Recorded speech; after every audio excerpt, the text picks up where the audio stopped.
हम लोग श्रीमद् भागवतम के दूसरे स्कंद के 10वें अध्याय के 33 से 34 श्लोक को देख रहे हैं। देखिए, हम लोगों ने अभी तक, इससे परे भी तो होना चाहिए, एक मिनट,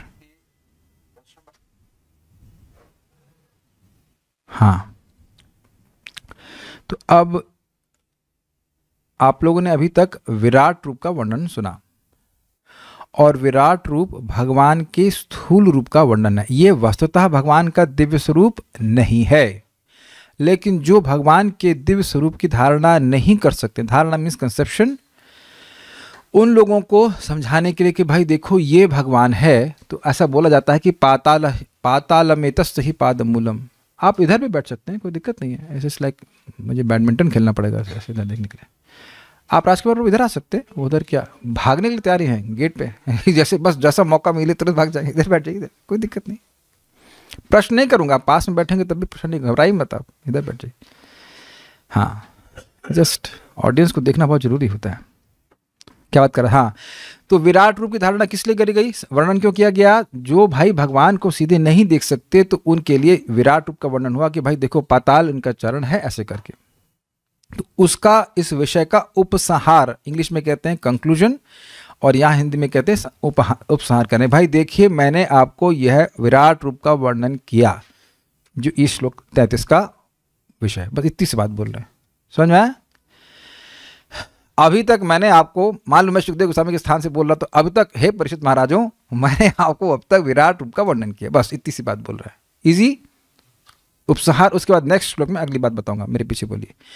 एतद भगवतो रूपम स्थूलम ते व्याहृतम मया एतद भगवतो रूपम स्थूलम ते व्याहृतम मया। एतद् भगवतो रूपं स्थूलं ते व्याहृतं मया। मह्यादिभिश्चावरणैः अष्टभिः बहिरावृतम्। मह्यादिभिश्चावरणैरष्टभिर्बहिरावृतम्। एतद् भगवतो रूपं स्थूलं ते व्याहृतं मया। एतद् भगवतो रूपं स्थूलं ते व्याहृतं मया। मह्यादिभिश्चावरणैः अष्टभिर्बहिरावृतम्। मह्यादिभिश्चावरणैरष्टभिर्बहिरावृतम्। एतद् भगवतः रूपम, एतद् यह भगवान का रूप, स्थूलम ये स्थूल रूप का, ते तुमको, मया व्याहृतम, मया मतलब मेरे द्वारा, व्याहृतम मतलब वर्णन किया गया, कहा गया। पहली लाइन क्लियर है?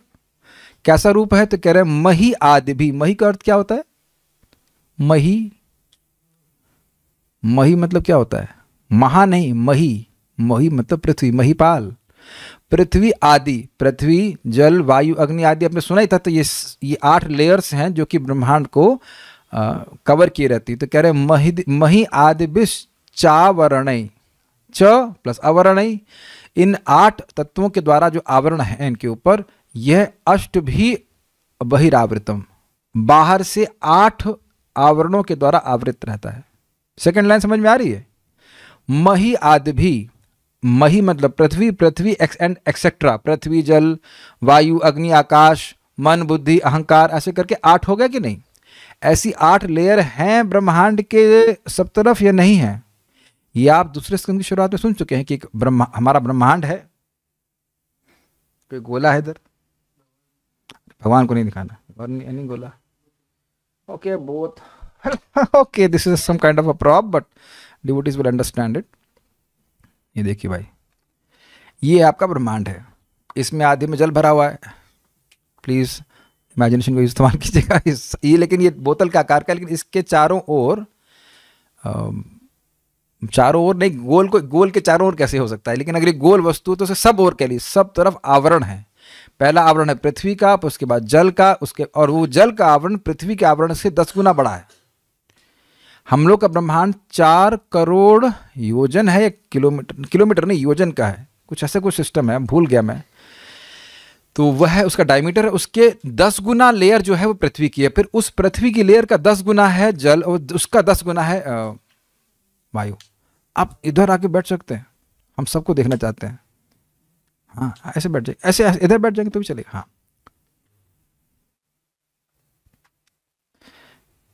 देखिए जो श्रोता सबको देखने से सुनता किसको समझ में आ रहा है किसको नहीं समझ में आ रहा है, तो वो देखने से मालूम होता है। नाउ एवरीबॉडी इज इन, अरे अभी प्रभु जी छुप गए, आप इधर आके बैठे, हाँ हाँ ठीक है, आप सब लोग सही बैठे हैं। हम लोग को सर्कल में बैठना चाहिए लेकिन ठीक नहीं, जूम में अच्छा सब लोग दिख जाते हैं कि बात में कोई छुपता नहीं ये फायदा है। Okay, so what I was saying कि ये जल की लेयर से 10 गुना बड़ा क्या है, कौन सी लेयर है, अग्नि की, वेरी गुड। और अग्नि से 10 गुना अधिक है वायु, वायु से अधिक है आकाश, आकाश से अधिक है मन बुद्धि अहंकार, ऐसे करके तो सुना था हम। तो ये हिसाब किताब 8 लेयर ऐसी हैं। तो इसी को कह रहे हैं मही आदिभिश्च आवरणई, मही पृथ्वी आदि के आवरणों के द्वारा, कहते हैं अष्ट भी बहिरावृतम, 8 आवरणों के द्वारा ये आवृत है। इजी हो गया श्लोक, अब मुझे कुछ समझाना नहीं, खाली पढ़ दूंगा 5 मिनट में श्लोक क्लियर हो जाएगा। इजी हो गया, गुड। मुझे एक बात पे अपनी ही बात दिखाना, देखिए हम मजाक सबका बनाते हैं, अपना भी मजाक बनाते हैं। केमिस्ट्री हमको बिल्कुल पसंद नहीं थी, तो पहले दिन से ही मैं छोड़ना शुरू किया समझ आया, छोड़ने का मतलब क्या पढ़ा रहे हैं वहाँ बुद्धि नहीं लगा रहे हैं, तो वो पूरे सेमेस्टर में समझ ही नहीं आया, फेल ही हो गए आज तक कह लीजिए सब्जेक्ट में फेल हुए हो केमिस्ट्री, मन ही नहीं करता था, बहुत ईजी था। और जब पास तो करना ही था, तो अब जब दोबारा कोर्स किए IIT में तो पास कर गए, उसको कोई दिक्कत, तब भी बिल्कुल बेमन से पढ़ रहे थे। तो थोड़ा वैसे मैं लगता है भक्तों को समझ में आने लग गया होगा ये बात। अगर आप समझा सकूं, एप्पल समझते हैं, एप्पल अगर मेरे पास कोई है, आप एप्पल आप वाह, चलिए फलहारी बाबा लोगों का ये फायदा है कि एप्पल तो रखते हैं, very good, this will be very nice example. अब एप्पल वाला एग्जाम्पल पहले क्यों नहीं दिया आपने एप्पल में जो गूदा वाला पार्ट है बहुत ज़्यादा है, तो कहीं आप यह ना समझें कि आवरण पतले पतले, जैसे मेरा स्वेटर मेरे से कम पतला है ना, लेकिन ऐसा नहीं है। ये मानिए कि इसमें तब काट के नहीं दिखा रहे हैं, चक्कू लाए तो काट के भी दिखा दें। कैन समबडी ब्रिंग अ चक्कू from the kitchen, that will be really of very good help. इसके अंदर समझ लें कि भाई इसके अंदर एक बीज होता है, और वह बीज है हमारा ब्रह्मांड। सुनाई पड़ रहा है, यह बीज है ब्रह्मांड। लॉक है तो कोई बात नहीं, छोड़ दीजिए, समझ में आ गया। एप्पल आज कल खाना तो समझ याद कर लेना कि बढ़ाया था। एप्पल के अंदर का जो बीज है, इतना तो समझ रहे हैं, वह है ब्रह्मांड, और उसके अराउंड जो गूदा है वो लेयर्स हैं, तो लेयर्स ज़्यादा है और ब्रह्मांड बहुत छोटा सा है। थोड़ा धारणा हो पा रही है। बीज या एक और फल होता है ना, हाँ आई थिंक नाशपाती भी नहीं, एक और फल होता है, भूल रहा हूँ, लेकिन दिस इज क्वाइट क्लियर। हाँ, चीकू वॉज एग्जाम्पल, चीकू का बीज तो फिर भी थोड़ा बड़ा होता है, वॉट एवर, गॉट इट ना। इसके अंदर बीज बहुत छोटा है और गूदा बहुत बड़ा है, तो ये जो आवरण है ये बहुत ज़्यादा है। लेयर किस चीज की है, लेयर है पृथ्वी की, पहला लेयर है पृथ्वी, उसके अंदर सब खाली है। ये खोल नहीं समझ रहे हैं, खोल समझिए, खोल के चारों ओर और अब लेयर्स की लेयर्स बढ़ती जा रही। ओके, वापस कर दीजिए। नहीं ये हम डोनेशन नहीं ऑफर्ड है, ओके ठीक है, कल सुबह खाएंगे यद गत्वा न निवर्तन। तो इज दैट क्लियर अरे इतने मेहनत करके समझा रहे हैं तो क्या डोनेशन नहीं लेंगे? एप्पल तो बनती है भाई ठीक है एप्पल तो बनती है, अरे पैसा नहीं मांग रहे, कम एप्पल मांग रहे हैं, कर्म करो फल की इच्छा करो ठीक है कि नहीं? ओके, क्या ये समझ में आ गया? तो यही बात इस श्लोक की वर्णन हो रहा है। अगली बार जब आप लोग एप्पल खाएं तो आप ब्रह्मांड का स्मरण कर सकते हैं कि भाई पृथ्वी। हाँ, एक बात ये कि इसमें लेयर आपको एक ही एग्जाम्पल दिया है, इसके ऐसे बहुत सारे लेयर्स हैं। तो आपका घर कितना छोटा है, इनकेस आपको लगे कि घर आपका छोटा है तो वो भी गलत है, और अगर सोच रहे हैं कि बड़ा है तो भी गलत है। वो सरसों का दाना छोटा और सरसों का दाना बड़ा, तो सब छोटा ही छोटा है। Is it okay? फाइन।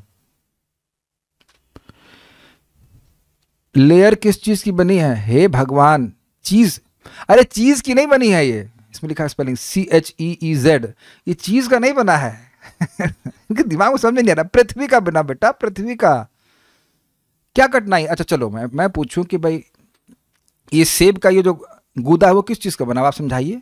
कुछ होगा इसमें, पृथ्वी तत्व है तो उसे मिला जुला के बना है, लेकिन वहां पे जो लेयर्स हैं वो पृथ्वी तत्व की बनी है। क्या कठिनाई समझने में? उसके बाद जल तत्व है, उसके बाद अग्नि है, उसके बाद वायु है, इत्यादि इत्यादि। What is the difficulty? I don't understand. पृथ्वी के तत्वों के 8 तत्व गिन लेना उसको, ठीक है? आगे पढ़ते हैं। इस तरह भगवान का बाह्य रूप अन्य लोकों की तरह स्थूल रूपों से घिरा हुआ है, जिनका वर्णन मैं तुमसे पहले ही कर चुका हूं। देख लीजिए अन्वय। मया मैंने, ते तुमको, तुमको मतलब किनको? परीक्षित महाराज। और मया मतलब किसके द्वारा? शुकदेव गोस्वामी। भगवता श्री भगवान के एतत् स्थूलम रूपम, उस स्थूल रूप का व्याहृतम वर्णन किया है, जो मही आदि भी च पंच महाभूत, पंच महाभूत मतलब बताइए, गिनिए। पृथ्वी, जल, वायु, अग्नि, आकाश कैसे पकड़ में आए? मही मतलब अग्नि और सॉरी क्षमा कीजिए, मही मतलब पृथ्वी और आदि मतलब एक्सेट्रा। मन, बुद्धि और अहंकार 8 हो गए जी। अष्ट भी वही अवर्णई, इन 8 बाह्य आवरणों से आवृत में ढका हुआ है। तो क्या ये उपसंहार जैसा लग रहा है? उपसंहार का मतलब होता है कंक्लूजन। कभी भी किसी विषय को पढ़ा जाता है तो तरीका अच्छा होता है, एक आप उनका इंट्रोडक्शन दीजिए कि क्या पढ़ाएंगे, और फिर अंत में आप उपसंहार दीजिए कि आप क्या पढ़ाए। ऑल्दो मैं यहाँ क्लास में नहीं कर पाता हूँ, समय थोड़ा कम रहता है, नहीं तो ये बहुत अच्छी तरीका होता है। आपने जो पढ़ाया उसका इंट्रोडक्शन दे दीजिए, फिर पढ़ाइए, फिर उसके बाद उपसंहार दे दीजिए, तो लोगों का मन में एकदम रिफ्रेश होता है कि आज हमने क्या पढ़ा था। अब ये भी प्रयास करूँगा, बट समय की थोड़ा भाव भी रहता है तो हम नहीं कर पाते। श्रीधरी, इस श्लोक के द्वारा परमात्मा के विराट शरीर के वर्णन का उपसंहार किया गया है। यह प्रकृति आदि 8 आवरणों से आवृत है। तात्पर्य, जैसा कि भगवद्गीता में कहा गया है, भगवान की वियुक्त शक्ति, सेपरेटेड एनर्जी, भौतिक शक्ति 8 प्रकार के भौतिक आवरणों पृथ्वी, जल, अग्नि, वायु, आकाश, मन, बुद्धि तथा अहंकार से घिरी है। श्लोक याद है? भूमिरापो नलो वायु खम मनो बुद्धिरेव च अहंकारम इतीयम में भिन्ना प्रकृति अष्टधा। ये सारे आवरण श्री भगवान की बाह्य शक्ति के रूप से उद्भूत हैं, बाह्य शक्ति से प्रकट हैं। It is expansion of material energy. ये सूर्य के चारों ओर बादलों के आवरण तुल्य हैं। यद्यपि बादल सूर्य के द्वारा ही सृजित है, किंतु वास्तव में आंखों के सामने इसके आने से सूर्य नहीं दिखता। सूर्य बादलों से नहीं ढका जा सकता, क्योंकि बादल आकाश में कुछ 100 मीलों तक ही फैले रहते हैं, किंतु सूर्य लाखों मील से भी अधिक विशाल है। अतः 100 मील का आवरण लाखों मील को नहीं ढक सकता। अतएव भगवान की ही कोई एक शक्ति पूर्ण पुरुषोत्तम भगवान को आच्छादित नहीं कर सकती। अब ये प्रभुपाद जी क्यों बोल रहे हैं? क्योंकि मायावादी लोग बार बार यही कहते हैं कि जब ब्रह्म माया से आवृत हो जाता है तब वही भगवान बन जाता है, और ऐसा नहीं हो सकता। सूर्य को कभी बादल ढक नहीं सकते। यद्यपि हम लोग कहते हैं कि सूर्य बादल से ढक गया, क्या संभव है? आप बताइए। असंभव है। ढका क्या? ढक क्या चीज गई है? हमारी आंखें ढक गई। यस। जब आप लोग बार बार ये कहते हो या सोचते भी होगे, भाई ये जब भगवान के नाम में अनंत तेज है तो हमको अनुभव क्यों नहीं होता? क्या आपको ऐसे मन में कभी विचार नहीं आया? भाई भगवान के नाम में अनंत तेज है, चलो है, इसमें कोई संदेह नहीं है, तो फिर आपको दवा ही क्यों लेनी पड़ती? क्या हमारी बीमारियों को ठीक करने की क्षमता भगवान में नहीं है या नाम में नहीं है? ये और सारी परेशानियां, आप लोग बल्ब क्यों जलाए हुए इस समय? तो सूर्य को तो अंधकार ने ढक लिया है ना, उत्तर हो गया ना। हम अंधकार में हैं, सूर्य अंधकार में कभी नहीं है। और जब आप सूर्य के सामने आ जाएंगे तब आप बल्ब नहीं जलाते। कोई बेवकूफ़ी कहा जाएगा ना। बल्कि कभी किसी को डांट पड़ी है दिन में बल्ब जलता हुआ छोड़ देने के लिए? अरे तुम्हारा दिमाग खराब हो गया है, सूर्य उग गया है और तुम बल्ब जलाए रखे हो, पगली हो गई है क्या? माताओं को डांट पड़ी होगी, पति से या पिता से? नहीं पड़ी? पड़ जाती है। अरे क्या पगली, या अगर सभ्य है तो तुम्हें दिमाग खराब हो गया, थोड़ा दिमाग सही तरीको, क्या तुम्हारा दिमाग खराब हो गया, तुम सूर्य के समय तुम बल्ब जला के बैठी हुई हो? Is that okay? तो ये बड़ा हमारे लिए प्रेरणादायक है। क्या प्रेरणादायक है इसमें? हम सूर्य के को अभी नहीं देख पा रहे हैं, सूर्य के प्रकाश का अनुभव नहीं कर पा रहे हैं, मतलब हम भगवान की बात कर रहे हैं, क्योंकि हम अविद्या रूपी बादल से ढके हुए हैं। भगवान नहीं ढकते कभी। अच्छा, दूसरी बात, ये अंधकार की सृष्टि कौन किया? कौन किया भाई? नहीं, ये अंधकार जो भी सामने आपके है वो सूर्य किया। वेरी गुड, सूर्य ही किया, सूर्य की ही छाया है कह सकते हैं एक तरह से। लेकिन अंधकार सूर्य से करोड़ों दूर है, करोड़ों किलोमीटर दूर है, तो सूर्य, अच्छा फिर ये नष्ट कौन करेगा? Got it? अच्छा, कर ही देगा कि इसमें कोई डाउट है कि नहीं करेगा? तुरंत क्यों नहीं कर रहा है? तुरंत कराओ। अगर सूर्य की सत्ता है तो तुरंत नष्ट करे, तुम अंधकार को तुरंत नष्ट करे। क्या ये सही आर्ग्यूमेंट है? नहीं।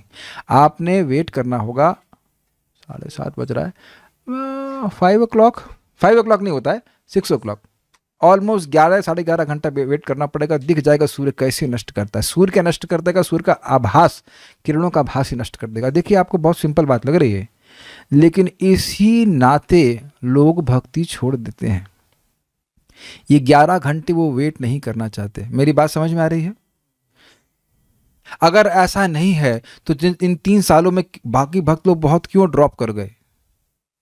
हो सकता है अपने से भक्ति कर रहे हो काफ़ी अच्छी तरह से, अकेले भक्ति अच्छी हो जाती है, हो सकता है हो जाती हो, लेकिन बाकी लोग जो छोड़ रहे हैं वो सभी तो 16 माला नहीं कर रहे हैं।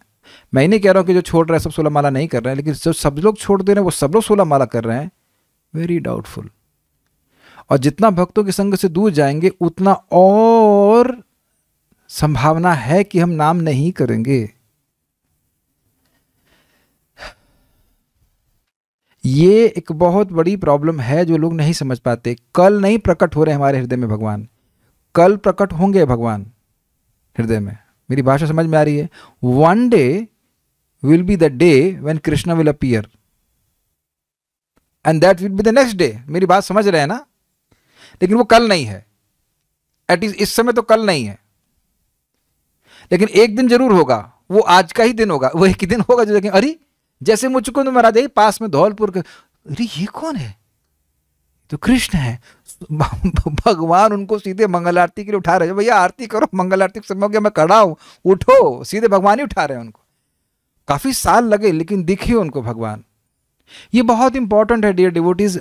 उत्साह, निश्चय, धैर्य। तो अगर हम धैर्य ही छोड़ देंगे तो हम सोचेंगे भाई ये तो अविद्या कभी नष्ट ही नहीं होगी, तो होगी भी नहीं। फिर तमो विशीर्यते मह्यम हरे कथ्यतः कथाम, ये था ना कथा। भगवान की कथा श्रवण करते रहे, धीरे धीरे धीरे धीरे करके ये तमोगुण, ये अंधकार, ये अज्ञान, ये सब नष्ट होगा। क्योंकि भगवान को माया नहीं दबा सकती। That should be the faith of a devotee. आप लोगों को बहुत सिंपल बातें लग रही होंगी। अभी देखो धीरे धीरे करके भक्त लोग कैसे प्रश्न करते हैं। अगर आप जब अच्छे से करेंगे तब प्रश्न, अरे इतनी गंदगी है, इतना गंदगी है, दैट इज नाइस। गंदगी नाइस नहीं है, हम हमारी अवेयरनेस बढ़ जाती है। मेरे हृदय में तो बहुत अशुद्धि है, बट आप देखेंगे कि भक्ति का उत्साह कम नहीं हो रहा है। You don't become disheartened. जैसे मैं फिर एग्जाम्पल दे रहा हूँ, भाई हमने टेस्ट कराया तो कहा विटामिन B12 कम है। अच्छा तुम उत्साहित हो गए, चलो खूब सप्लीमेंट खाएंगे। भाई जब नहीं होते सप्लीमेंट तब रोइए ना। जब सप्लीमेंट है तो चाहे कितनी भी कमजोरी है। भाई मैंने देखा डिटेल लिखा कि 2.8 माइक्रोग्राम चाहिए होता है पर डे विटामिन B12। हमारे सप्लीमेंट में 1500 माइक्रोग्राम है। खाओ, क्या दिक्कत है? क्या दिक्कत है? आप मेरी बात समझ रहे हैं? अरे भाई अनंत जन्म के पाप है तो क्या दिक्कत है? हरे कृष्णा कृष्ण कृष्णा हरे हरे, हरे राम राम राम हरे हरे। मेरी बात समझ गए? एग्जाम्पल, जब हम शास्त्र सुनते हैं तो देखते हैं कि जीव बहुत पापों से युक्त है। अरे ये भी पाप है, अच्छा दाल चावल खाना भी पाप है, ये भी पाप है, वो भी पाप है, हाँ जी पाप है। तो फिर क्या दिक्कत है? भगवान का नाम उच्चारण करिए, भगवान के शरणागत होइए, डिलीवर्ड। उसकी शक्ति हमारे पापों से बहुत ज़्यादा नष्ट करने की शक्ति है। हम लोग सब लोग मिलकर भी पाप की फैक्ट्री खोल दें तो भगवान आएंगे, फूं मारेंगे और सारी फैक्ट्री फूक जाएगी। पूरी दुनिया के लोग मिलकर नहीं कर सकते। प्लीज ट्राई टू अंडरस्टैंड, माया भगवान को नहीं दबा सकती। माया हमसे मालिक है, आओ आओ बाहर आओ, नहीं आएंगे। बाहर आओ तब देखती हूँ, नहीं आएंगे बाहर। अरे तुम डरपोक, हम डरपोक हैं, हम नहीं आएंगे, हम भगवान के चरणों में पड़े रहेंगे, हम नहीं आएंगे। I don't want to fight with you. We cannot fight with Maya.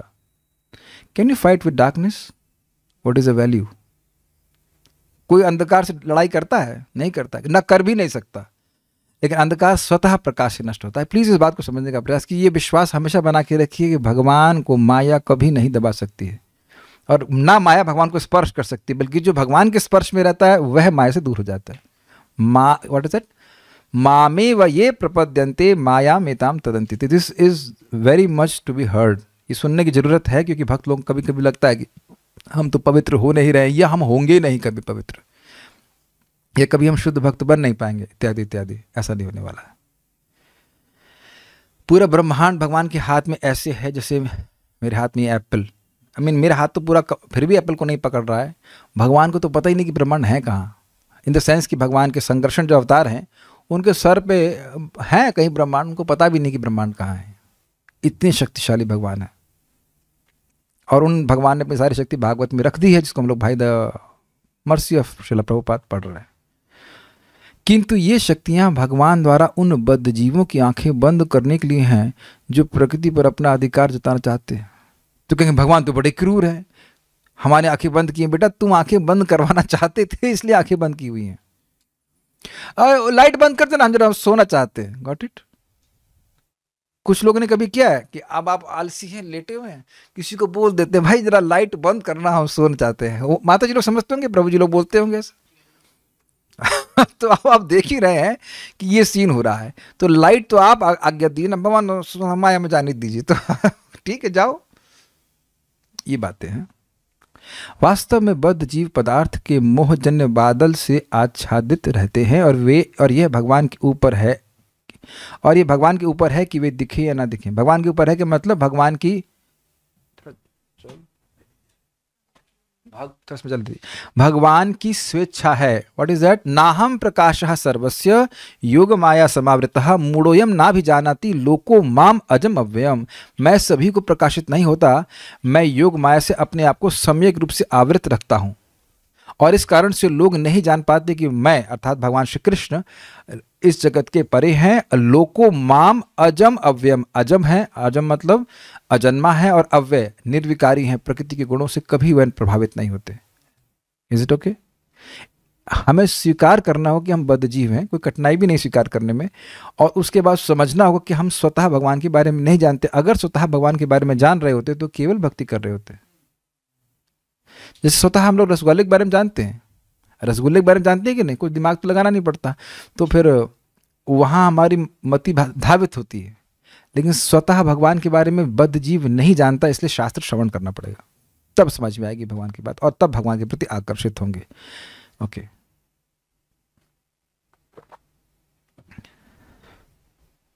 बहुत अच्छी बात। हमारा यह भी सामर्थ्य नहीं है कि हम भगवान को देखें, और हमारा यह भी सामर्थ्य नहीं है कि हम भगवान को ना देखें। ये सेकंड पार्ट समझ में आया?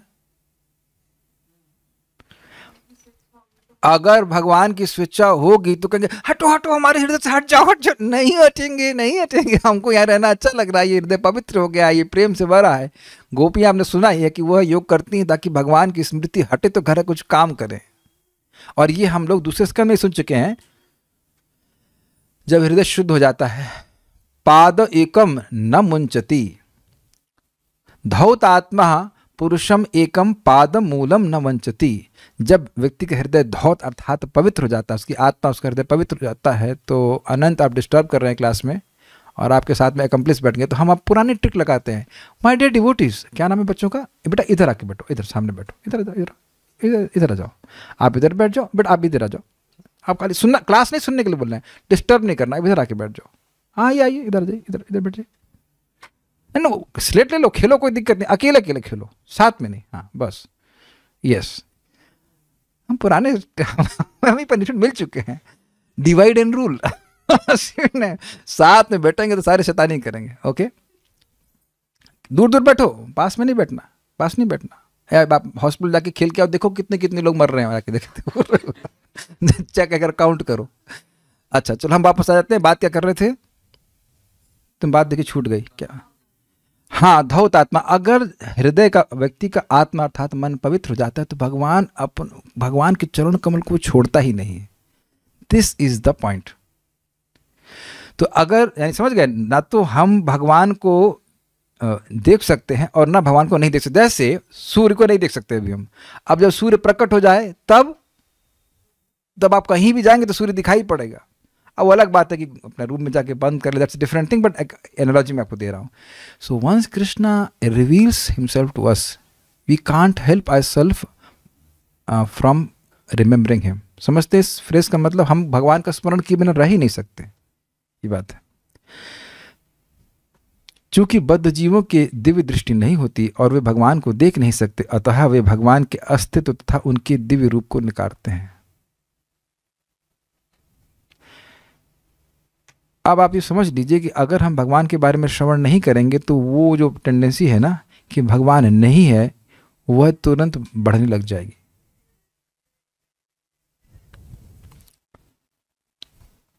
जब हम लोग बराबर श्रवण करते रहते हैं तो ये एक मति रहती है ना कि ये कार्य भगवान को पसंद नहीं है। और क्या ये देखने का समर्थ है आपके आसपास के रिश्तेदारों का जो भगवान के बारे में नहीं सुनते हैं? दे कांट केयर लेस, उन्हें कोई मतलब नहीं कि भगवान को पसंद आ रहा है कि नहीं पसंद आ रहा। Is that okay?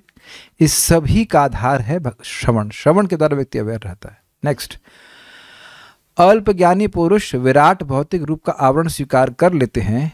यह कैसे होता है, इसकी व्याख्या अगले श्लोक में की गई है। अब इसको थोड़ा समझिए। जैसे हम लोग का स्थूल शरीर होता है जो दिख रहा है, और एक सूक्ष्म शरीर होता है मन बुद्धि अहंकार का, वो नहीं दिखाई पड़ता है। तो अभी तक विराट रूप की धारणा कैसे करी गई है? स्थूल रूप में करी गई है। उसी प्रकार से विराट रूप की एक सूक्ष्म धारणा भी होती है जिसको मन आदि से वर्णन नहीं कर सकते, शब्द से वर्णन नहीं कर सकते। ये श्लोक में कह रहे हैं। यह धारणा भी भौतिक है। श्रीधर स्वामी समझा रहे हैं, ऐसे प्रभुपाद इसको बता रहे हैं कि यह भगवान के दिव्य स्वरूप का वर्णन है। तो वो भी एक, वो हम उसको अलग तरह से समझेंगे। अभी आप समझिए कि श्रीधर स्वामी पाद कैसे समझा रहे हैं इस बात को। यह कह रहे हैं कि जैसे आपने अभी एक विराट रूप की धारणा सुनी है, वह स्थूल धारणा है। स्थूल मीन्स ग्रॉस, जिसे आप देख सकते हैं, ग्रहों को देख सकते हैं, तो उस तरह से धारणा करते हैं। तो इसी प्रकार से एक भौतिक धारणा है, लेकिन वो सूक्ष्म धारणा है। क्या हमारे मन आदि, मन बुद्धि अहंकार, ये दिव्य हैं? क्या उत्तर है इसका? ये सूक्ष्म है। सूक्ष्म है मतलब प्रत्यक्षतः नहीं दिखते हैं। अनुभव आप कर सकते हैं लेकिन दिखते नहीं है। Is it okay? तो उसी प्रकार से विराट रूप की एक सूक्ष्म धारणा भी है। ये हम पहली बार नहीं सुन रहे हैं, ये हम लोग दूसरे स्कंद की शुरुआत में भी सुन चुके हैं और प्रथम स्कंद में भी सुन चुके हैं। तीसरे अध्याय के आखिरी सेक्शन में हमने इसको पढ़ा है। वहां पे इसी प्रकार का श्लोक है, अतः करके शुरू वहां पे शुरू हुआ है। वहां पे भी इसी प्रकार की बात होगी। फिर बात यहाँ पे आ रही है। क्या ये बात समझ में आ रही है? जैसे हमारा सूक्ष्म शरीर है, ऐसे ही एक सूक्ष्म धारणा है विराट रूप की, वह भी भौतिक धारणा है। उसको भी लोग कुछ उसके बारे में विचार करते हैं, उस पर मेडिटेट करते हैं। तो आप उसके बारे में सुनिए।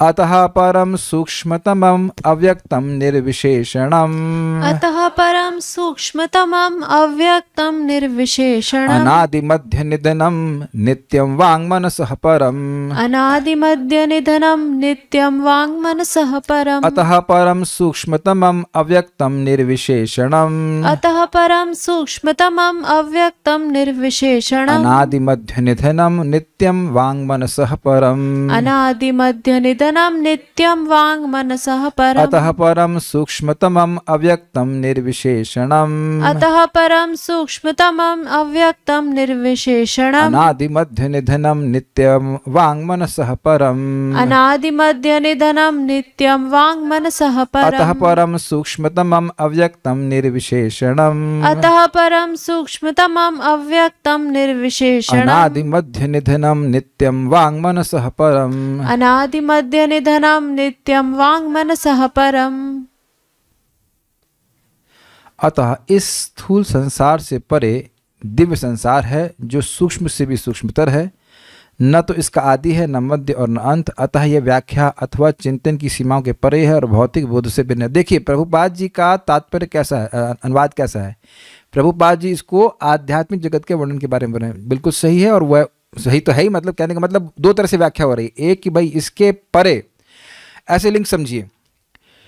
मैंने आपको, सुखदेव स्वामी बोल रहे हैं, मैंने आपको भगवान के स्थूल रूप की वर्णन किया। अतः अब इसके बाद मैं आपको भगवान के, मैं इसके परे भगवान का एक दिव्य स्वरूप है जो अनादि है, जो दिव्य है, वो आध्यात्मिक जगत की बात हो रहे हैं। क्लियर? दूसरा एक बात यहाँ पे श्रीधर स्वामी समझा रहे हैं कि इससे परे, इस स्थूल से परे एक और धारणा है जो कि सूक्ष्म धारणा है विराट रूप की। तो उसका वर्णन मैं करूंगा।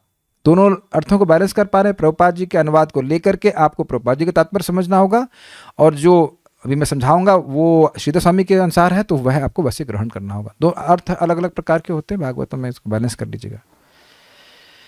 अन्वय देखिए, ये अन्वय जो है वह वह अन्वय इस प्रकार से है कि प्रभुपाद के अनुवाद के अनुसार है। अतः अतएव परमात्मा का इस स्थूल संसार से परे परम दिव्य संसार है, ट्रांसेंडेंटल प्रकृति के परे, सूक्ष्मतम सूक्ष्म से भी सूक्ष्मतर है, मतलब दिखता नहीं है ऐसे, सूक्ष्म मतलब जो आपको आंखों से नहीं दिख पाएगा, अव्यक्तम मतलब अतीन्द्रिय अर्थात इंद्रियों के सामने व्यक्त नहीं है। मैं पूछूं भाई यहां पे चलिए एप्पल है या नहीं है, तो ये आपके सामने व्यक्त है, सिंपल। और जो नहीं दिख रहा है, जो अनुभव नहीं हो रहा है, उसको कहेंगे अव्यक्त। तो कह रहे हैं अब इंद्रियों से आप पकड़ते हो और इंद्रियों से परे है ये बात। ये सारी बातें भगवान के दिव्य स्वरूप के ऊपर जा रही है कि नहीं जा रही, इजी है। निर्विशेषणम, ये तो आप लोग समझते हैं। निर्विशेष क्या अर्थ होता है भाई? निर्विशेषणम का विशेषण का मतलब होता है गुण, इज इट नॉट, क्वालिटी। और निर्विशेषण मतलब जिसमें क्वालिटी नहीं हो। तो क्या अर्थ हुआ यहाँ पे? जिसकी कोई भौतिक क्वालिटी नहीं है। ये सब भगवान के दिव्य स्वरूप का वर्णन हो रहा है। अनादि इजी है, आदि रहित, मध्य अनादि मध्य निधनम, आदि रहित है, स्थिति शून्य है, और निधनम मतलब लय रहित है। क्या मतलब भाई? जिसकी कोई शुरुआत नहीं है, जिसका कोई अंत नहीं है, तो वह मध्य भी नहीं है। अब आपको हम मैथमेटिक्स पढ़ाएं? पेन है भाई? पेन किसी को पेन लाए? हाँ बस बस बस, very good very good, very nice. तो मैथमेटिक्स में लाइन कही जाती है। हम इमेजिन कीजिए इसको एक होता है रे, एक होता है सेगमेंट, और एक होता है लाइन। ओ याद आ रहा है? तो ये सेगमेंट है, समझ गए? इसकी शुरुआत है आदि, इसका मध्य है, और इसका लय है, निधनम है। ये क्लियर समझ में आया? ये ऑलमोस्ट अगर आप देखें मैं इसके बीच में पकड़ा हूं, मध्य में पकड़ा हूं, ठीक है। अब आप जानते हैं लाइन मतलब जिसकी कोई शुरुआत नहीं होती, लाइन, और उसका कोई अंत भी नहीं होता। It extends to infinity on both sides. कुछ तो इंजीनियरिंग करने का फायदा हुआ भाई। तो अब उसका मध्य क्या होगा? जो चीज इनफाइनाइट से चल रही है और इनफाइनाइट में जा रही है, उसका मध्य क्या हुआ? वेरी गुड, क्योंकि जब इधर मध्य के लिए आपको शुरुआत और अंत पकड़ना पड़ेगा, जब है ही नहीं तो मध्य कैसे होगा? समझ में आ गया? तो भगवान अनंत है, उनका मध्य कब है? वो कितने साल के हो गए भगवान? अभी कितने साल के हो गए? कितने साल का क्या मतलब है भाई? हाँ ये अच्छा प्रश्न है, अच्छी बात है। इसलिए भगवान का 16 साल के हैं। अभी भगवान का उम्र कितने? 16 साल। वो हमेशा 16 साल के। हाँ जी, हम नव यौवन है, वो हमेशा 16 साल के। कब से? हमेशा से हैं। और ये भी कह सकते हैं कि 5 साल के हैं, ये भी कह सकते हैं कि 2 साल के हैं, ये भी कह सकते हैं कि 1 साल के हैं। लेकिन व्यस्ततः भगवान का ये मध्य अनादि निधन नहीं है। ये क्लियर समझ में आ गया? मैथमेटिक्स भी काम आती है। बायोलॉजी तो पढ़ा रहे थे, मैथमेटिक्स भी पढ़ा रहे हैं। लेकिन भौतिक जगत का आदि है, यस, मत, इसीलिए मध्य है। इस समय ब्रह्मा जी के मध्य आयु चल रही है। अग्रीड? 50 साल के हो गए तो हमारे ब्रह्मांड की भी वही आयु हो गई। तो ब्रह्मांड अभी हमारा 50 साल का हो गया, तो 50 साल बाद उसका लय हो जाएगा, तो निधन हो जाएगा। इजी। इन सब चीज से भगवान आध्यात्मिक जगत में पूरी तरह से रहित। आध्यात्मिक जगत कहने का आशय यह है कि भगवान हमेशा ही रहते हैं इस प्रकार से। भगवान इस प्रकार से दिव्य है और भगवान का स्वरूप इन सब चीजों से रहित है। अपरिच्छिन्न शब्द में आ रहा है, अपरिच्छिन्न, लिमिटेड नहीं है कि यहां है वहां नहीं है। केवल इतनी सी बात समझ में आ जाए तो बहुत अच्छा रहेगा। एक भक्त हमको बोल रहे थे, विदेश में रहते हैं, हम धाम में आना चाहते हैं। बहुत अच्छी बात है, लेकिन क्या भगवान आपके घर में नहीं है? क्या भगवान आपके हृदय में नहीं है? एवं स्वचित्ते स्वतएव सिद्धा आत्मा प्रियार्थ भगवान अनंत। ये तो स्वीकार करने वाली बात है। आप स्वीकार करते हैं कि मंदिर में है, तो आपके घर में नहीं है। तो फिर यह क्यों स्वीकार कर रहे हैं कि मंदिर में ही है? मैं यह नहीं कह रहा कि मंदिर नहीं आना चाहिए, लेकिन क्या घर में भगवान नहीं है? आपके हृदय में भी भगवान प्री इंस्टॉल्ड हैं, पहले से ही हैं। अब वो एक अलग बात है कि भगवान को अगरबत्ती देना चाहता है कि सिगरेट का धुआं। आप लोग तो सब डिवोटी हैं, लेकिन जनता क्या कर रही है देख ही रहे हैं। सिगरेट का धुआं भी ऐसे छल्ले बनाते हैं ना, हम लोग अगरबत्ती के छल्ले भगवान को अर्पित करते हैं, वो सिगरेट के छल्ले अर्पित कर रहे हैं। But that is not devotional service, that is demoniac service. तो खैर हम बात ये कर रहे थे कि भगवान इस प्रकार से अपरिच्छिन्न है। नित्यम तो बड़ा स्पष्ट, शाश्वत हैं, तथा वाक मनसः परम। एक परम शब्द यहाँ पे छूट गया है, परम एक बार फिर से है। वाक यानी वाणी एवं मन की पहुंच से परे हैं। इसका क्या मतलब है? जब भगवान वाणी और मन से परे हैं तो फिर भगवान का वर्णन क्यों कर रहे हैं आप? देखिए, समझने का प्रयास कीजिए। वाणी और मन अपने से भगवान को नहीं पकड़ सकता, लेकिन भगवान वाणी और मन में आ सकते हैं। Is that okay? Prime minister jail की पहुंच से परे हैं, अग्रीड। जेल का कोई भी कैदी प्राइम मिनिस्टर के पास नहीं जा सकता, स्वीकार्य है। प्राइम मिनिस्टर किसी भी जेल के कैदी के पास नहीं आ सकते। समझ में आ गया? अब अच्छा, मैं ये कहूं कि प्राइम मिनिस्टर किसी भी जेल के किसी भी कैदी के पास कभी भी आ सकते हैं, स्वीकार्य है? अग्रीड। हरे कृष्णा कृष्ण कृष्णा हरे हरे, हरे राम राम राम हरे हरे। समझ में आ गया? और इसीलिए भक्तों से निवेदन है प्रभु जी के लिए कि अगर आप सब्जी लेने जाएं तो अकेले कभी नहीं जाएं, बहुत खतरा है। इसलिए गाते हुए जाएं, हरे कृष्णा। Got it? हमने ये नहीं कहा माता जी को जान, वो तो लड़ती रहेगी। सब हम इतना नहीं सोचते, सब्जी अच्छी है खरीद के ले आते हैं, माता जी के 2 रुपया कम करो, 5 रुपये कम करो। माता जी लोग बड़ा खून पीते हैं भाई। Please please don't take offence, लेकिन ऐसा करते हैं। वही सारा पैसा बचाएगी, सारा टाइम खराब हो जाए। सब्जी ला के खत्म करो, बनाओ। लेकिन ये प्रभुपाद जी कहते हैं आप चल रहे हैं कहीं तो हरे कृष्णा बोल रहे हैं तो भगवान आपके साथ चल रहे हैं। क्या कठिनाई है, क्या कठिनाई है। बिल्कुल टाइम नहीं बर्बाद कर रहे हैं, वो चलते चलते अरबों खरबों यज्ञ करते हुए चल रहे हैं। बस खाली श्रद्धा की बात। जो ट्यून आपको पसंद वो गाइए। तत्रार्पिता नियमितः स्मरणे न कालः, ये अंतरंग साधन है। तो श्लोक को देखिए, अतः परम सूक्ष्मतम, इससे परे, दिव्य, सूक्ष्मतम मतलब अत्यंत सूक्ष्म, अव्यक्तम मतलब अतीन्द्रिय, निर्विशेष मतलब भौतिक गुणों से रहित, अनादि मध्य निधनम। श्लोक दिखाइए, नित्यम वांग मनसः परम। वो आपके अन्वय में परम शब्द छूट गया था, तो वांग मनः परम, वाणी और मन से परे हैं। अब इसको प्रैक्टिकल देखिए। दुनिया में लोग बोल रहे हैं कि नहीं? जी हाँ। और दुनिया में लोग सोच रहे हैं कि नहीं? जी हाँ। लेकिन क्या भगवान के बारे में बोल रहे हैं, सोच रहे हैं? नहीं। Got it? लेकिन ये श्लोक हमारे सामने प्रकट है। हम श्लोक को, क्या इस श्लोक को हम लिख सकते थे? क्या इस श्लोक को कभी हम सोच सकते थे? क्या मन में कभी आया था अपने आप, किम तद ब्रह्म किम अध्यात्मम किम कर्म पुरुषोत्तम? नहीं आएगा ना। Got it? जब तक भगवान के बारे में हम प्रमाणिक स्रोतों से सुनते नहीं है, तब तक हमारे ना वाणी में और ना हमारे मन में भगवान कभी नहीं आने वाले। लेकिन अगर प्रमाणिक स्रोत से सुनते हैं, भक्तों का संगत होती है, तो बस वाणी में बसे रहते हैं, मन में बस जाएंगे, कोई कठिनाई नहीं है। Do you agree? सिंपल। समझ में आ गया? क्योंकि नहीं तो बात गड़बड़ हो जाएगी भाई। श्रवण कीर्तन के द्वारा भगवान मिलते हैं, तो जब भगवान कह रहे हैं मन मया, है ना, मन हम मुझ में लगाओ, और यहां कह रहे हैं मन के परे हैं। जब आप परे ही हो तो फिर हमारा मन पहुंचे कैसे? तो आपका मन स्वतंत्र रूप से नहीं पहुंचेगा। इसलिए भगवान हमारे मन में आ रहे हैं। भाई विग्रह के रूप में आ रहे हैं कि नहीं आ रहे हैं? नाम के रूप में आ रहे हैं, कथा के रूप में आ रहे हैं, तो भगवान आ रहे हैं, हम नहीं पकड़ रहे हैं, भगवान हमको पकड़ रहे हैं। यह समझना होना चाहिए, समझना चाहिए।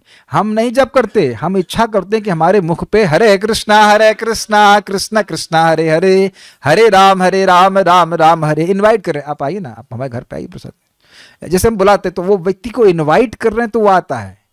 आप उसको उठा करके किडनैप करके नहीं ला रहे हैं। तो व्यक्ति को नाम उच्चारण करते समय स्पष्ट समझना चाहिए कि मैं केवल इच्छा कर रहा हूं, भगवान अपनी शक्ति से मेरी वाणी पे आ रहे हैं। Got it? ये बात है। अब इसका हम सीधे स्वामी का अर्थ भी समझते हैं। श्रीधरी श्री भगवान के स्थूल रूप का वर्णन करने के पश्चात उनकी सूक्ष्म रूप का वर्णन करते हैं, जिसकी समष्टि को लिंग शरीर कहते हैं। क्या मतलब है? हम लोगों के व्यक्तिगत रूप से मन बुद्धि अहंकार हैं या नहीं? तो अब देखो, हम सब लोगों को पूरा जोड़ करके, जो जितने भी शरीर हैं सबको जोड़ करके, जितना भी भौतिक तत्व उसको जोड़ करके स्थूल रूप विराट रूप कहा गया। और अब कह रहे हैं कि जितने भी सूक्ष्म तत्व हैं उनको उस तरह से आप जोड़ लें, एक साथ ले लें, तो वह अब एक समष्टि लिंग शरीर कहा जाएगा। उसकी धारणा करते हैं लोग। जैसे विराट स्वरूप के स्थूल रूप की धारणा करते हैं, ऐसे विराट रूप की सूक्ष्म धारणा भी करते हैं। वो कैसा है? परम, अर्थात वह शरीर उस स्थूल शरीर का कारण स्वरूप है। जैसे अपने से कंपेयर करेंगे समझ में आ जाएगा। ये जो हमारे अलग अलग डिजाइन के इंजन हैं, सबके इंजन है ना अलग अलग, तो इस इंजन का कारण क्या है? हमारे मन की इच्छा। पिछले शरीर में छोड़ते समय जैसी मेरी इच्छा थी मेरे मन की, उसके अनुसार हमारा को शरीर प्राप्त हुआ। ये तो बात समझते हैं। तो क्या मेरा मन मेरे शरीर का कारण है? इसे तो सच बहुत क्लियर है। तो जैसे इस जगत में हम देख रहे हैं कि लिंग शरीर अर्थात हमारा मन, सूक्ष्म शरीर हमारे स्थूल शरीर का कारण है, उसी प्रकार से ये जो विराट शरीर है उसका कारण भी एक ये सूक्ष्म रूप है भगवान का। सूक्ष्म रूप से मेरा मतलब है ये भी भौतिक रूप है लेकिन सूक्ष्म रूप है। अब उसकी धारणा वैसे ही की जाएगी जैसे कि आप यहाँ पे मन बुद्धि के अनुसार सूक्ष्म शरीर की धारणा करते हैं। कुछ लोग ऐसा विचार करते हैं। यह भी दिव्य धारणा नहीं है, ये कह रहे हैं सिद्ध स्वामी पाद। वह सूक्ष्म अर्थात अतीन्द्रिय है, इंद्रियों के परे है, क्योंकि वह शरीर अव्यक्त है। क्यों वह अतीन्द्रिय है? क्योंकि वह शरीर दिखता नहीं है। ग्रह दिखते हैं लेकिन ग्रहों के परे कुछ दिव्य जो कुछ सूक्ष्म चीज है वह नहीं दिखाई पड़ती है। उसकी अव्यक्तता निर्विशेष होने के कारण है। अव्यक्त क्यों है? क्योंकि उसमें गुण नहीं है। ये भौतिक कंसेप्शन के अनुसार है, इसलिए बोल रहे हैं। उसमें अब नाम और रूप ऐसा आप नहीं पकड़ पाएंगे, उसका कोई रूप नहीं है, इसलिए वो बोल रहे हैं। अच्छा, मन का रूप समझ रहे हैं ना? Got it? बुद्धि, तो अब बुद्धि का अनुभव आप कर रहे हैं लेकिन बुद्धि तत्व है क्या? वो दिखता तो है नहीं। तो इसलिए कह रहे हैं कि उस प्रकार के भौतिक जो नाम और रूप आप पकड़ेंगे वैसा रूप नहीं, वैसा चीज़ नहीं है, तो इसलिए व्यक्त नहीं हो रहा है। भाई कोई चीज़ व्यक्त है, मैं कहूँ ये क्या है तो मैं कहूँ ये जैसे ग्लास है ना, तो आपको दिख रहा है ना कि ये ग्लास है कि सेब है। ऐसा आप नहीं कह सकते, इसको नहीं दिखा पाएंगे। इस प्रकार के गुण ऐसे नहीं है जो हमारी इंद्रियों से पकड़ में आ जाए, इसलिए कह रहे हैं कि ये अव्यक्त है। क्या कठिनाई है? नहीं नहीं नहीं, दिव्य नहीं बोल रहे हैं, ये भौतिक रूप की धारणा है। जैसे हमारा सूक्ष्म शरीर क्या दिव्य है? नहीं है, लेकिन सूक्ष्म है। आपके पास बुद्धि है, दिखाइए। हाँ, तो नहीं है। जो नहीं दिखता है वो नहीं है ना? तो क्या बुद्धि व्यक्त है? अव्यक्त है, क्योंकि आपको देखना ऐसे नहीं, टेंजिबली नहीं दिखाई पड़ रही कि हाथ में रखा हुआ एप्पल, ऐसा नहीं दिख रहा है। उस अर्थ में सूक्ष्म कहा जा रहा है, दिव्य नहीं कह रहे हैं यहाँ पे इसको। प्रभुपाद जी ने जो इसका अंडरस्टैंडिंग ली है वो दिव्य भगवान के दिव्य स्वरूप के बारे में बोल रहे हैं जो कि वैकुंठ में है। तो वो एक श्लोक की अलग अलग प्रकार की अंडरस्टैंडिंग होती, तो अलग अलग को उसे ग्रहण करना होगा। यह उत्पत्ति स्थिति और संहार से रहित है। जैसे कि हमारा भी सूक्ष्म शरीर सृष्टि नहीं हुआ है, वो हमेशा से है, लेकिन हाँ ये अंत होगा। हम लोग का तो अंत हो जाए, समाप्त हो जाएगा भक्ति करके, लेकिन ये जो है तो चलता जाएगा। आप जानते हैं सृष्टि अनादि है और अनंत रूप से चलती रहेगी, बार बार होती रहेगी, बार बार होती रहेगी। तो इस तरह से वो धारणा करते हैं। नहीं समझ में आ रहा है ना? ये समझावट नहीं समझ में आ रहा है ना? दिक्कत हो रही है ना समझने में? यही समझावट है इसकी। यही समझावट है कि नहीं समझ में आ रहा है। नहीं समझ में आएगा ये तो बड़ा अच्छा तरीका समझाने का। हाँ, यही है लिखा। अव्यक्त है, इंद्रियों के परे है, तो इसी तरह से समझना होगा। हमारे सूक्ष्म शरीर का अंत हो जाता है, हम लोग त्याग देते निकल जाते हैं। आप जानते हैं मंत्र हमारे सूक्ष्म शरीर को पवित्र कर रहा है। तीसरे स्कंद में आप सुनेंगे, जैसे भोजन करते हैं और खाना पच जाता है, ऐसे ही भक्ति करने से हमारा सूक्ष्म शरीर डिजॉल्व हो जाता है, डिजॉल्व हो रहा है। इसीलिए तो हम लोग सुनते हैं भगवदगीता में, सुखम आत्यंतिकम यतत बुद्धि ग्राह्यम अतीन्द्रियम। इस सूक्ष्म शरीर ने हमारी इंद्रिय को पकड़ा हुआ है, ढका हुआ है, लेकिन जैसे इसका आवरण हटता जाएगा वैसे वैसे हमारी दिव्य इंद्रियां प्रकट होती चली जाएंगी, वो बात है। लेकिन यहाँ इसकी बात करें जो विराट रूप की, उसका ये सूक्ष्म जो कंसेप्शन है वो कभी नष्ट नहीं होता है, क्योंकि बार बार सृष्टि होती रहेगी। अब मैं पूछूं कि सृष्टि कब तक होगी, तो क्या उत्तर होगा आपके पास? हमेशा ही होती रहेगी, सृष्टि तो चलती ही रहेगी। नष्ट होगा, फिर उसका फिर प्रलय होगी, फिर उसके बाद नष्ट सृष्टि होगी, फिर वो तो चलता ही रहेगा। तो इस सृष्टि प्रलय के पीछे यही सूक्ष्म जो भी इनका विराट कंसेप्शन है उसका कारण है। विराट रूप को मुक्ति नहीं मिलेगी ऐसे कहें तो, वो चलता ही रहेगा। This kind of detaches us from the material world है। यहाँ जब तक है भगवान की सेवा कीजिए, उसका निकलिए, ये चलता ही रहेगा। ये मेला चलता ही रहेगा, इसको ठीक करने का प्रयास मत कीजिए। कलयुग भी आते रहेंगे, बहुत से सतयुग आते रहेंगे, द्वापर भी आते रहेंगे, चलता रहेगा। हम भगवान की भक्ति करके भगवान के पास वापस चले जाएं। That is a point. बात यहाँ पे आ रही, थोड़ा समय कम है, लेकिन मैं बोलूँगा। एक भक्त बोल रहे थे, वो बड़ी चिंता में थे कि भी नौकरी नहीं मिली, तो कहे हमारे पापा थोड़ी परेशानी में है, आई वॉन्ट टू मेक माई पापा प्राउड। अच्छा, हमने कहा अरे अच्छा, नौकरी करके पापा प्राउड हो जाते हैं? आप में से भी कौन लोग ऐसे सोच रहे हैं कि उनके पापा प्राउड हो गए नौकरी करने से? हमने कहा अगर वाकई पापा को प्राउड सोचते हैं आप वाकई, तो सोचिए किसी का पिताजी को यह पता चले कि उसका बेटे का प्लेसमेंट वैकुंठ में हो गया है, तो वो तो वाकई प्राउड की बात है ना, वाकई गर्व की बात है ना।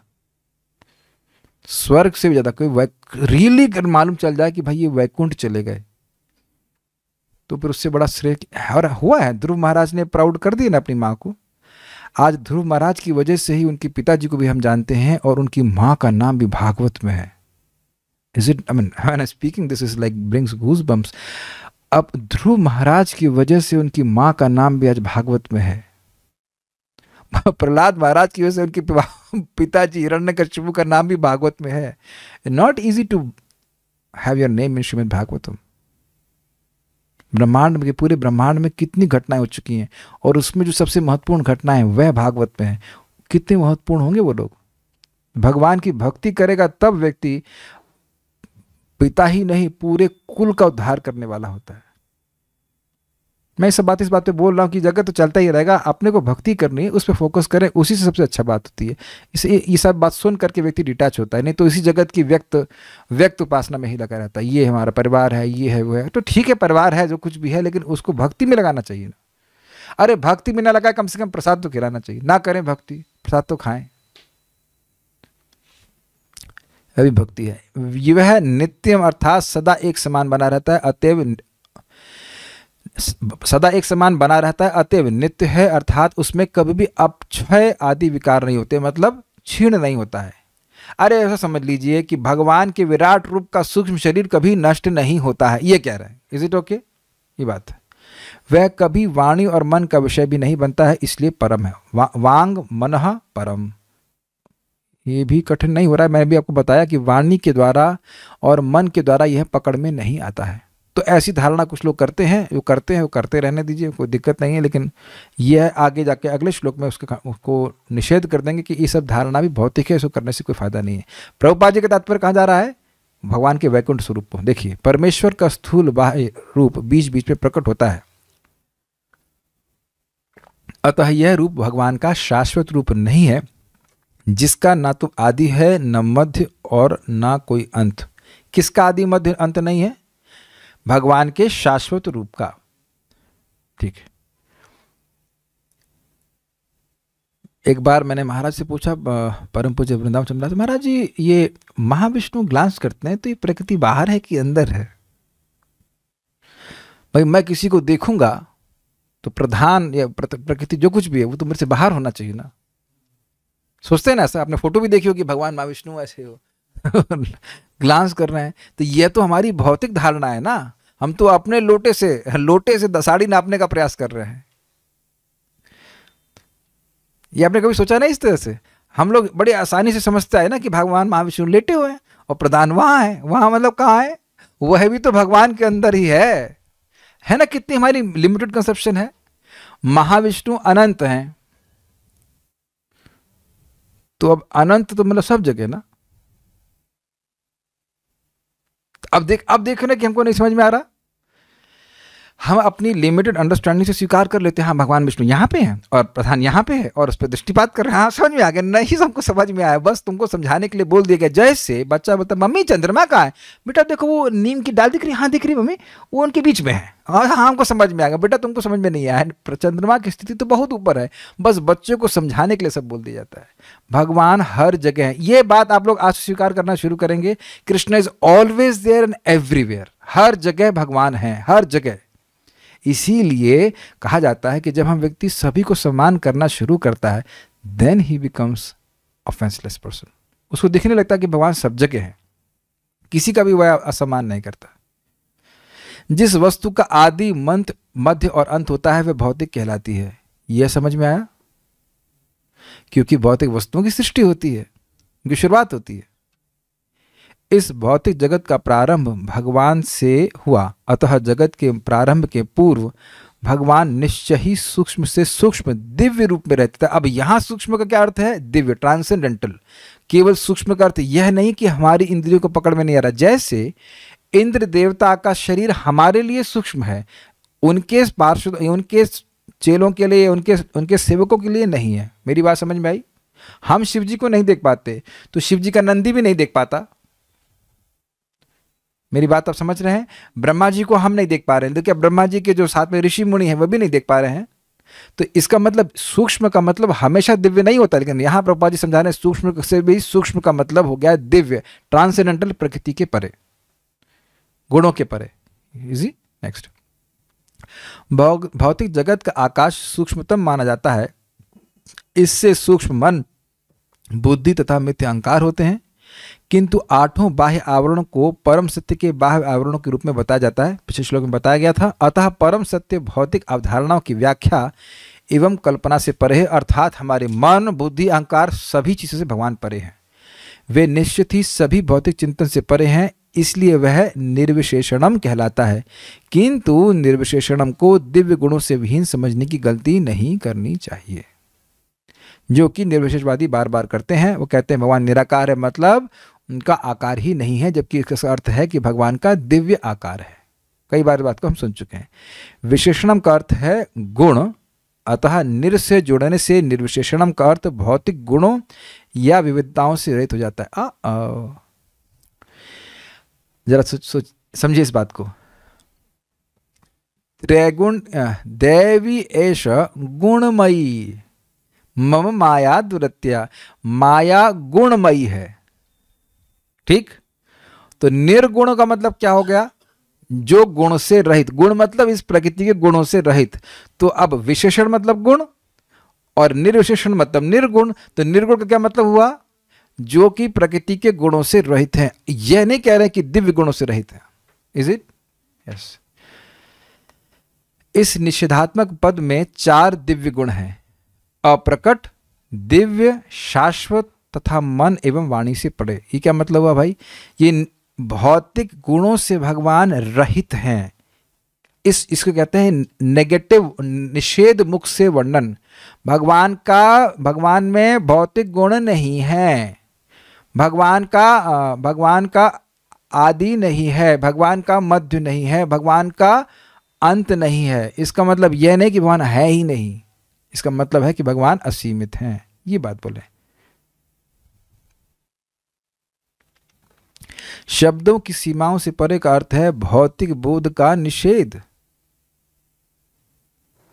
जब तक मनुष्य दिव्य पद को प्राप्त नहीं होता वह भगवान के दिव्य स्वरूप को नहीं जान सकता। इसको थोड़ा समझने का प्रयास कीजिए। बहुत सुंदर बात अभी महाराज प्रवचन में बता रहे थे कि क्या श्लोक कोट कर रहे थे हम भूल रहे हैं।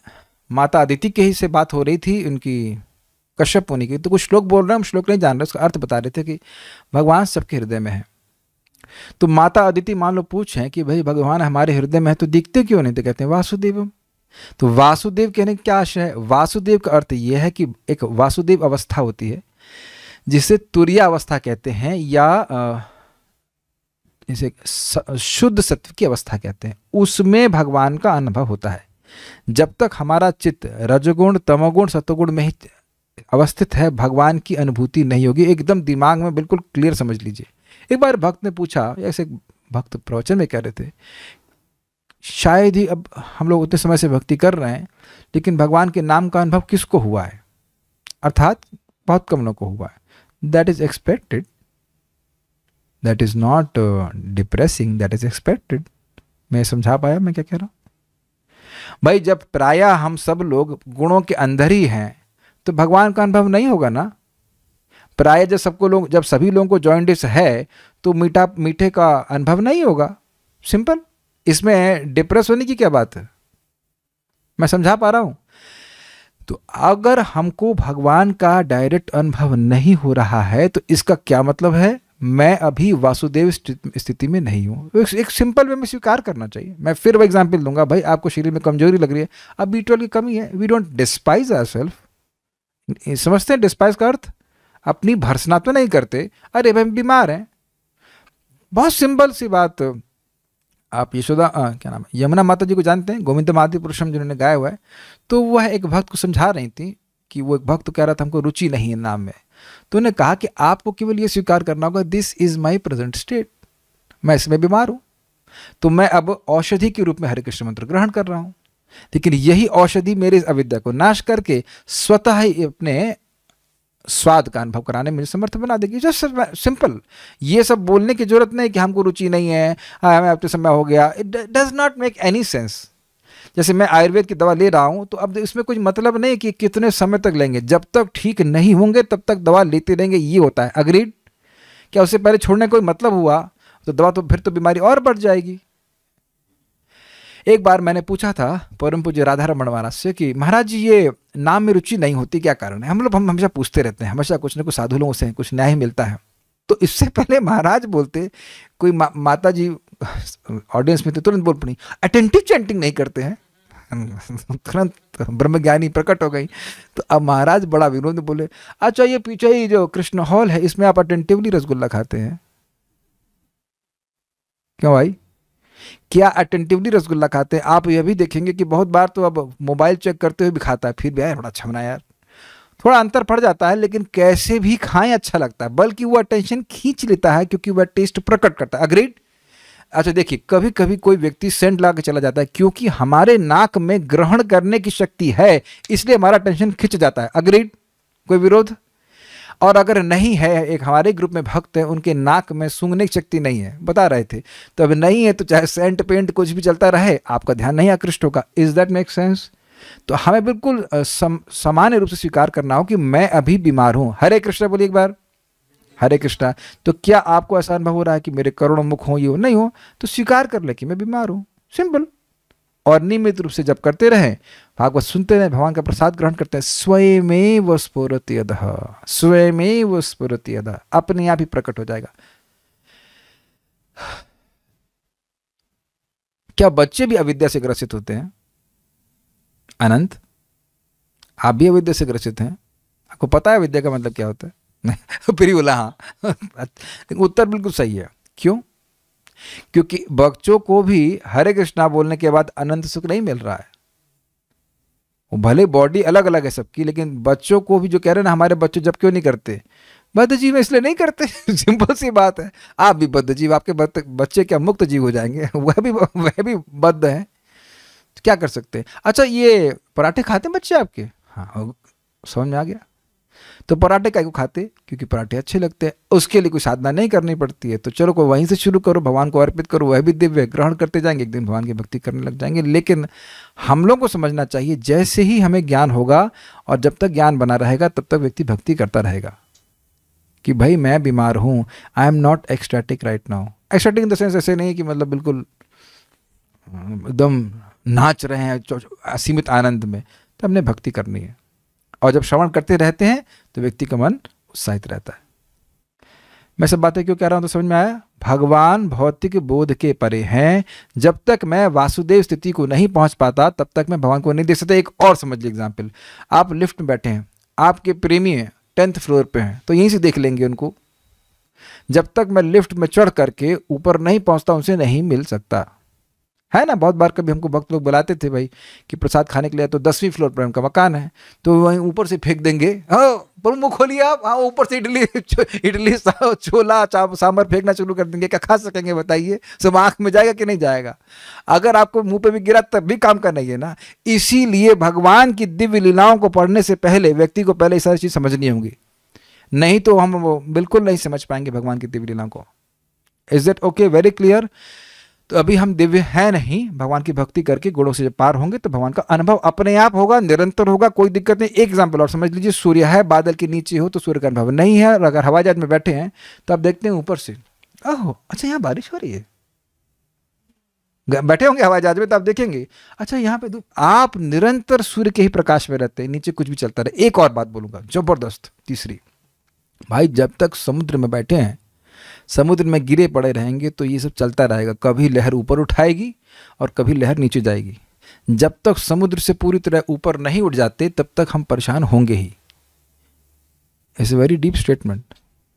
जितना गुणों के संगत में रहेंगे हम कभी सुखी नहीं रह सकते। क्या कंट्रोल है बताइए? अटलांटिक सागर में अगर हम गिरे पड़े रहें तो कोई कंट्रोल है किसी का भी? पूरा परिवार ही गिरा पड़ा है, कौन की सहायता करेगा? एकमात्र तरीका है कि सागर से ऊपर उठा लिया जाए। And that happens by Hare Krishna Krishna Krishna Hare Hare, Hare Ram Ram Ram Hare Hare. Please keep doing it. हम सभी लोग एक दिन वसुदेव स्थिति को प्राप्त करेंगे, भगवान का प्रेम प्राप्त करेंगे। हाँ, एक और पॉइंट बता दूं, ये कब जी वसुदेव स्थिति कब प्राप्त होती है? जी भाव भक्ति के स्तर पे प्राप्त होती है। वो बहुत दूर है प्रभु जी। हाँ तो दूर हो बहुत दूर है, चलो थोड़ा तंबू गाड़ा यहीं सो जाए। नहीं, दूर है, अगर कोई चीज दूर है तो स्पीड बढ़ाएंगे ना। जी हाँ, दूर है तो स्पीड भी तो, यान भी तो बड़ा तेज दिया गया हरे कृष्ण मंत्र का। एक बात और बता दूं, जबरदस्त, एक माता जी ने प्रश्न किया था, पता नहीं माता जी थी प्रभु जी मुझे याद नहीं, किसी ने बड़ा अच्छा प्रश्न लिख के किया था महाराज से, महाराज ये देवता लोग भी भगवान की प्राप्ति नहीं कर पाते हैं, अब हम लोग कैसे मनुष्य और छोटे जीवन, छोटी बुद्धि लेके भगवान की प्राप्ति एक जीवन में कैसे करेंगे? महाराज ने बड़ा सुंदर उत्तर दिया। महाराज ने कहा कि भाई यहाँ से, इधर से आप कार पकड़ते हैं वृंदावन से, तो दिल्ली पहुंचने में कितना समय लगता? 4 घंटे, 3 घंटे, नॉर्मली 3-4 साढ़े 3 घंटे लगते थे। और कलकत्ता से फ्लाइट पकड़ते हैं तो कितना समय लगता है दिल्ली पहुंचने में? 1.5 आवर्स। तो क्या साधन पकड़े हैं उसके अनुसार निर्धारित करेगा कि व्यक्ति कैसे कितने समय में पहुंचेगा। तो साधन सबसे प्रबल है भगवान का नाम। बस हमने ये देखना है कि हम प्रयास करें कि भगवान के नाम को हम मतलब अपराध से थोड़ा बचें। ये जस्ट थोड़ा विवेक चाहिए होता है। वैष्णव की निंदा नहीं करें, जितना संभव हो सके भक्तों को खुश कर दें, जितना संभव हो सके किसी तरह से भी खुश कर दें। तो उनकी खुश करने का मतलब है सब भक्त चाहते हैं उनकी अच्छी साधना हो जाए। पहली चीज़ तो ये चाहते हैं अच्छे भक्त, अगर हम किसी तरह उनकी सहायता करते हैं, ये उनकी सच्ची सेवा है। किसी भी तरह से आप सहायता करते हैं, in any way if you can help a devotee to chant better, to have better Krishna consciousness, that is your best service. In any way, किसी भी तरह से आप मदद करते हैं, चाहे प्रसाद खिलाइए, या मान लीजिए कभी कोई भक्त बीमार है, सिंपल पता है कॉन्स्टिपेशन से बड़ा दिमाग बहुत जब डिस्टर्ब होता है, मान लीजिए आपको कुछ पता है कि इस बीमारी का इलाज है, या कुछ किसी तरह से आपने मदद कर दी, उसका भजन अच्छा होगा, भगवान के नाम बहुत आपसे प्रसन्न होगा। मैं आपको बिल्कुल सीक्रेट बता रहा हूँ, सिंपल से भक्तों की आप सेवा करें, भगवान बहुत प्रसन्न होंगे। जैसे भक्तों का अपराध करने से नाम प्रभु प्रसन्न नहीं होते हैं, ऐसे सेवा करने से, हेल्प करें किसी भी तरह से, यू विल बी बेनिफिट। आप देखिएगा मन में कितना उत्साह बना जाएगा, एकदम भक्ति का उत्साह बढ़ जाता है। हमने देखा कैसे राधे श्याम प्रभु, आप सब जानते हैं कितने बड़े प्रचारक हैं। यहाँ पे गौशाला में प्रसादम डिस्ट्रीब्यूशन हो रहा था, खुद सब भक्तों को चम्मच से प्रसादम बांट रहे थे, कह रहे थे I also need mercy, this is the mood of a devotee. हमने फोटो भी देखा, परम पूज्य राधानाथ महाराज कड़ी बना रहे वक्त कड़ी बना रहे, यस गौरांग प्रभु तो कौन सभी लोग देखे कैसे वो सुबह 4 बजे उठ करके, आप लोग हम तो आंखों से देखे, हम लोग जा रहे थे जब करने के लिए प्रभु जी, सुबह 2:30 बजे उठ के अपना माला किए, उसके बाद कैप लगा करके और गुलाब जामुन बनवा रहे हैं। हमारे एक भक्त, हम नाम लेंगे, इनका नाम है दामोदर प्रभु, वो एक गुलाब जामुन को नापते थे, 50 ग्राम का होना चाहिए। उनको इतना क्या, एक छोटा एक बड़ा, कहते नहीं हो सकता हो कि एक भक्त दूसरे का देखिए उसको बड़ा गुलाब जामुन मिला है, मेरे को छोटा मिला, वो दुखी हो जाएगा, इसलिए सारे 50 ग्राम के होने चाहिए। This is called service. Amazing, नहीं amazing. So I am just talking कि कैसे हम लोग दिव्य पद को प्राप्त कर सकते हैं भगवान के नाम के द्वारा, भक्तों की सेवा के द्वारा। Will stop here. Thank you so much. Shrimad Bhagavatam की जय, श्रील प्रभुपाद की जय, निताय गौर प्रेमानंदे।